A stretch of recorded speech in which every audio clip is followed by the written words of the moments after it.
नमस्कार दर्शकों, छतरपुर में हर वर्ष आयोजित होने वाली श्री लाल कड़क्का रामलीला की तैयारियां इन दिनों जोरों पर है। श्री लाल कड़क्का रामलीला समिति अपना 128वां ऐतिहासिक आयोजन करने जा रही है, जिसका श्री गणेश 13 सितंबर को होगा। आपको बता दें कि यह रामलीला रियासतकालीन परंपरा का अनुपम उदाहरण है, जो वर्षों से भक्ति और संस्कृति का संगम बनाती आई है। इस वर्ष की तैयारियां महलों के पास उत्साह के साथ चल रही है और यह आयोजन एक बार फिर धर्म प्रेमियों के लिए विशेष होने जा रहा है। इस बार रामलीला में कुछ ऐसे प्रसंगों का मंचन होगा जिनसे लोग अब तक अनभिज्ञ रहे हैं। समिति के संचालक एडवोकेट नरेंद्र चतुर्वेदी जी से हमने इस बारे में बात की। सुनिए उनके शब्दों में। इस वर्ष हम सभी कलाकारों ने का उद्देश्य यह है कि रामलीला के जो अनछुए पहलू हैं, जिनके बारे में लोगों को कम जानकारी है, उनका प्रचार प्रसार कर सके। इस कारण से इस बार हम लोगों ने प्रताप भानु की कथा का भी मंचन इस बार पब्लिक को देखने के लिए मिलेगा और तुलसीदास जी का नाटक भी देखने के लिए मिलेगा और राम और हनुमान की बाल मित्रता, जो बाल लीला भगवान राम की दिखाई जाएगी, उसमें हनुमान का और राम का बहुत ही सुंदर चित्रण हमारे स्थानीय कलाकार इस बार दिखाएंगे।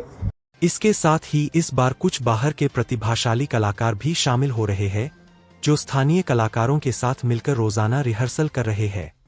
स्थानीय प्रतिभाओं का उत्साह और मेहनत इस आयोजन को और भी खास बनाएगी। एडवोकेट नरेंद्र चतुर्वेदी जी आगे बताते हैं। इस बार की लीला में जो विशेष आकर्षण है, बाहर से हमारे जो डांसर हैं वो आए हुए हैं। व्यास जी भी हमारे जो हैं वो देवनाथ पाठक जी हैं और साज सज्जा और रूप सज्जा की जवाबदारी 5 लोगों की एक टीम बनाई गई है। वो पूरी टीम जो मिलके और साज सीनरी का संचालन करेगी। सभी कलाकार पूरी तरह तन्मयता से रिहर्सल में प्रतिदिन आते हैं। सभी कलाकार निःशुल्क हैं, कोई भी कलाकार रामलीला में पैसा नहीं लेता है। और इस वर्ष एक नया प्रचलन चालू किया गया है कि सभी समाजों के सभी व्यक्तियों का सहयोग इसमें लिया जा रहा है। कोई भी समाज का व्यक्ति जो रामलीला का अभिनय करना चाहता है वह आए, समिति उसका हार्दिक स्वागत करती है। हमारी समाज में, हमारी रामलीला में किसी भी तरह का कोई जातिवाद का बंधन नहीं है। कोई भी कलाकार यदि वो योग्य है तो वो अभिनय कर सकता है। इस बार जो रामलीला का मंचन 128वें वर्ष में प्रवेश हो रहा है और इस लीला को ये सनातन काल से चली आ रही है। स्टेट टाइम से लीला का मंचन होता है। पहले महाराज साहब के द्वारा इस लीला का मंचन होता था, फिर उन्होंने महंत जो लाल कड़क्का मंदिर के महंत थे, उनकी देखरेख में इसको सौंपा। तब से लेकर यह लीला निरंतर लाल कड़क्का मंदिर के सौजन्य से चल रही है। इस लीला को संचालन करने में समस्त शहर के नगरवासी आर्थिक सहयोग प्रदान करते हैं और इस लीला का चलाने में सहायता प्रदान करते हैं।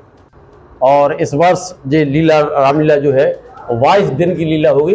13 सितंबर से लीला का शुभारंभ होगा और इस बार हम सभी कलाकारों स्थानीय हैं और स्थानीय कलाकारों के द्वारा यह रामलीला का मंचन प्रतिदिन शाम के 7 बजे से प्रारंभ होगा और लीला का समापन अधिकतम 12 बजे तक चलेगा।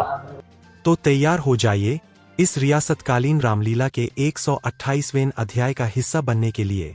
श्री लाल कड़क्का रामलीला समिति की इस अनुपम पहल को देखने और महसूस करने के लिए बने रहें हमारे साथ।